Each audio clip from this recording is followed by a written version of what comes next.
To win in 6, you have to lose 2. And after game 2, the Spurs only lost by 9 points, 122-113.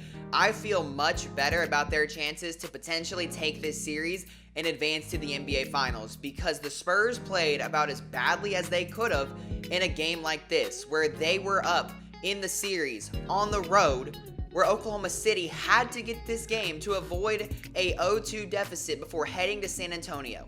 This was a must-win game for the Thunder, and the Spurs, down 2 point guards, managed to take this to about a final buzzer as close as they could, with Oklahoma City pulling away in the final seconds.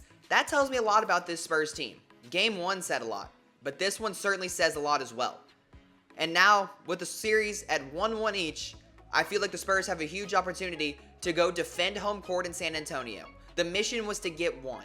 I said both teams would likely get 1 on the opposing floor, and the Spurs got it done. The Spurs got it done in Game 1, and I think that was a big reason why we didn't see De'Aaron Fox tonight in Game 2, and I'll get to that in just a few minutes. But right now, I feel decent, even better than I did after Game 1 about the Spurs' chances to defeat the defending champions in the Western Conference Finals. I really do. This is how I felt after Game 1 versus Minnesota when the Spurs played pretty awfully, and they only lost because Julian Champagnie missed a 3 at the buzzer. Or when Wemby got himself ejected in Game 4. It's how I felt then, it's how I feel now. Because the Spurs played about as badly as they could, and they still only lost by single digits. Firstly, Mr. Fox, I hope your ankle is ready, because you are needed. Depending on what happens with Dylan Harper, after leaving to a apparent hamstring injury, it looks like. There are a lot of hamstring bugs going around right now between Dylan Harper and Jalen Williams. But this is not good. The Spurs need a point guard. And Stephon Castle has showed once again that he is not a point guard. And that's what I believed when they were drafting him out of college, that he was not a point guard. He's a combo guard who does a little bit of ball handling and playmaking. Like, he has 20 turnovers through the first 2 games of the series. I thought they would be cleaned up a little bit after Game 1, but this is bad. You have to take the ball out of Stephon Castle's hands, especially if he's going to guard SGA. He just looks gassed. A lot of the team looks gassed after the double overtime thriller where most of them played 45-plus minutes. Devin Vassell played 51.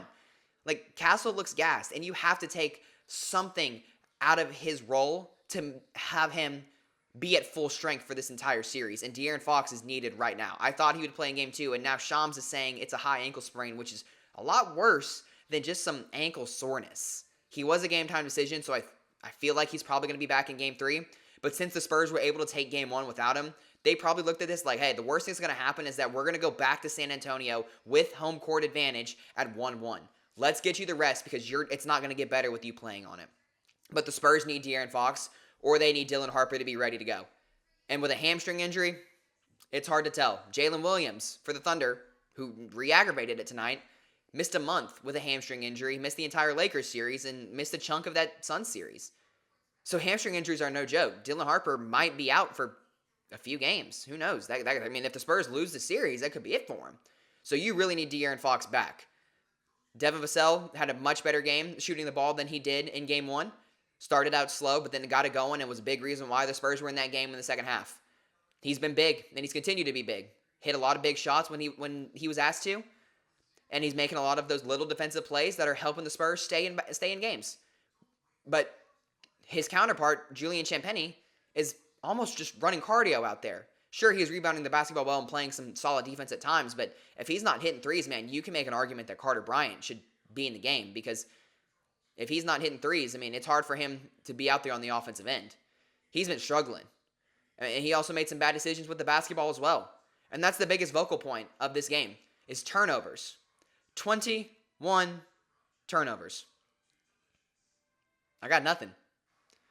The Spurs have failed to take care of the basketball this series. I'm not sure what's happened. Whether this Oklahoma City defense is just that good, because they are, but the Spurs are not this bad at taking care of the basketball. A lot of that falls on Stephon Castle. Even Dylan Harper had 1 turnover in Game 1. I don't know how many turnovers he had tonight, but the point is, like, they got to clean this up. The Thunder defense is swarming them. Julian Champagnie had a handful of turnovers. Jordan McLaughlin had some turnovers in his short stint. Sure, he hit some threes, but costly turnovers. Every time the Spurs managed to maybe make this game a little closer, there was a turnover. Multiple times. When it was 91-88 going in the end of the third quarter, Spurs had a chance to cut it to 1 or tie the game. And Lord behold, Julian Champagny turns the ball over. And then Shea goes 2 for 1 and hits mid-range. And then the ensuing play, Castle turns it over. I think it was Castle. But point is, turnover the next play, Jared McCain comes down, hit a triple. Now it's an 8-point game. Every time the Spurs had momentum on the offensive end, they shot themselves in the foot. And even when they had a chance to get the ball back on defense, they're getting out rebounded. Oklahoma City was dominating the glass. Even though the Spurs won the rebound battle, the Thunder had so many offensive rebounds because Isaiah Hartenstein had 8 offensive rebounds. I'll get to him in a second. I don't even know how I'm going to get to Isaiah Hartenstein because God almighty. But point is, the Spurs lost this game by self-inflicted wounds. Turnovers and allowing offensive rebounds. I mean, it's like there was just no effort. They saw the ball go in the air, bounce off the rim, and just everyone feels like it just stopped. And maybe that has to do with the fatigue. But guys, it's game 2 of the Western Conference Finals. You need to be laying your life on the line. You really do. And so you just can't allow one player to have 8 offensive rebounds. And I know Wemby had, I think, 9 offensive rebounds in game 1. So I get it. Stuff like that can happen where things just go your way. But sometimes there was just a lackadaisical effort. There was lackadaisical effort in offense where they just settle and start shooting threes when they didn't need to. Or the offense just gets put in a stagnant position where Dylan Harper brings it up, Jordan McLaughlin brings it up, Stephon Castle brings it up, whoever it is, they get double teamed, almost half court, and they just don't know what to do with it. The wing guy comes down, sets a screen, it gets blown up, and now they're lost again, and half the shot clock is already gone by this point. The 2 dudes in the corner are just sitting there.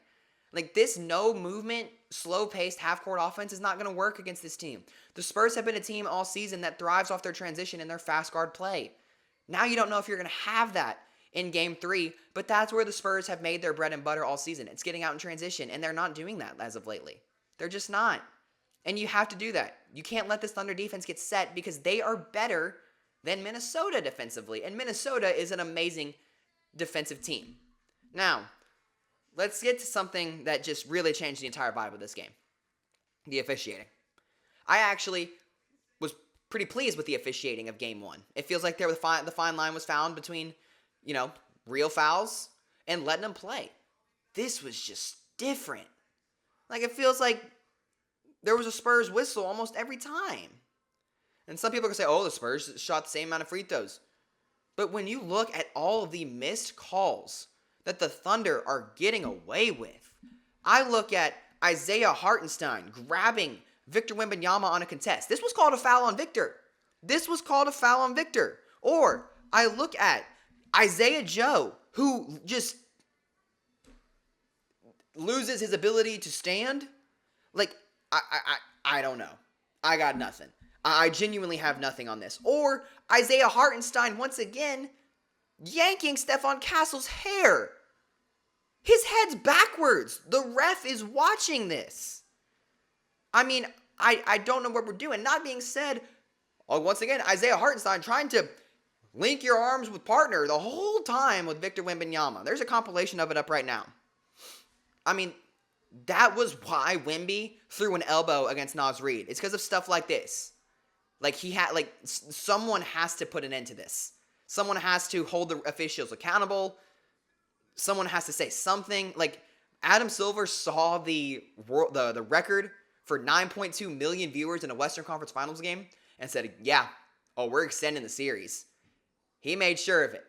He really did. But this was kind of the game I expected from the Thunder.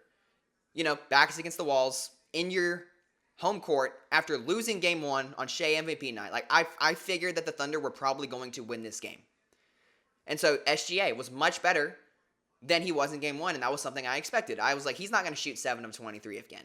Regardless of how good Stephon Castle does defensively, he's not going to shoot 7 of 23. He's Shea Gilgeous-Alexander, one of the most gifted scorers when he's not shooting free throws. Alex Caruso still hit 3 threes. At some point, the defensive game plan will involve guarding Alex Caruso. I'm not sure when, but it will. Or just leave Case and Wallace open as well. I get it. The double team worked against Minnesota, but you can't do that against Oklahoma City. I said that in Game 1, and I say that again now. Sure, you want to get the ball out of SGA's hands, but this Thunder team is so good and they're so deep. They're like the Spurs. It can be Alex Caruso one night. It can be AJ Mitchell one night. Aaron Wiggins can come off the bench one night. Like, the Spurs and the Thunder are in the same way of, like, it can be anyone's night. And the Spurs can't let them shoot the way that they let Minnesota shoot. They simply can't. But it's okay. Like I said, I feel decent about this game. I believe one of the other big vocal points that the Spurs need to capitalize on is getting Wemby the ball more. They got him going early in the third, but it just feels like that needs to be for 48 minutes. You can't just have 7 points in the first half and then, now let's get him involved. Like, Victor Wembanyama is 7'5". I want him involved every single play. I want him in horn sets. I want him setting screens. I want him cutting to the basket. I want him in the dunker spot. It just seems like they use Wemby as a come off the dunker spot and set a screen, and then what? Like, it's just this half-court offense at times, it's just not going to work when you're just sitting and letting someone dribble the ball while everyone else watches. It's just simply not going to work, especially against this Oklahoma City team. You have to bring your A game. You have to play the way that you've played all season, and tonight the Spurs just didn't do that. But the Spurs just had so many self-inflicted wounds, and that's the theme of tonight's game. Self-inflicted wounds, shooting you in the foot, and that's it. Yeah, the Thunder played better than they did in Game 1, as they should have. But considering how badly the Spurs played, down an all-star point guard and a Dylan Harper who has just been sensational all playoffs, yeah, as a Spurs fan, I'm feeling good. I feel good about this team's chances now.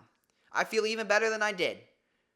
And now, they have the opportunity to take it home to the Frostbank Center and handle business. Could they win both games? 100%. Do I think they will? Probably not. I don't expect Oklahoma City to lose 2 in a row, but I could be wrong. That being said, the Spurs haven't lost back-to-back games since January. So if you go off that trend, the Spurs would win the series, actually. I expect the Spurs to come in, be angry, defend home court, and give them their best punch. I expect an angry Victor Wembanyama. I think Dylan Harper will probably miss, and so you got to hope that De'Aaron Fox is back. He probably re-aggravated that ankle in Game 6 versus Minnesota, so now he's going to have about 6 days to rest up. But even if he's not 100%, I think that'll be a game where he goes. Tied 1-1, you need all the firepower you can get. I don't think De'Aaron Fox will miss that game for the world. 48 hours till Game 3. Another game reaction in the books. Spurs Thunder tied 1-1. It's been a good series so far. We'll see what happens on Friday. And make sure to drop a like if you enjoyed this reaction video. Subscribe when you're new. I'm going to do these after every Spurs Thunder series. And if they make the finals, I'll do it after every Spurs game versus whoever they play in the finals. So make sure you also hit that post notification bell so you never miss when I post a reaction video here on Ty Talk Sports. And I'm signing off. I will see you all next time.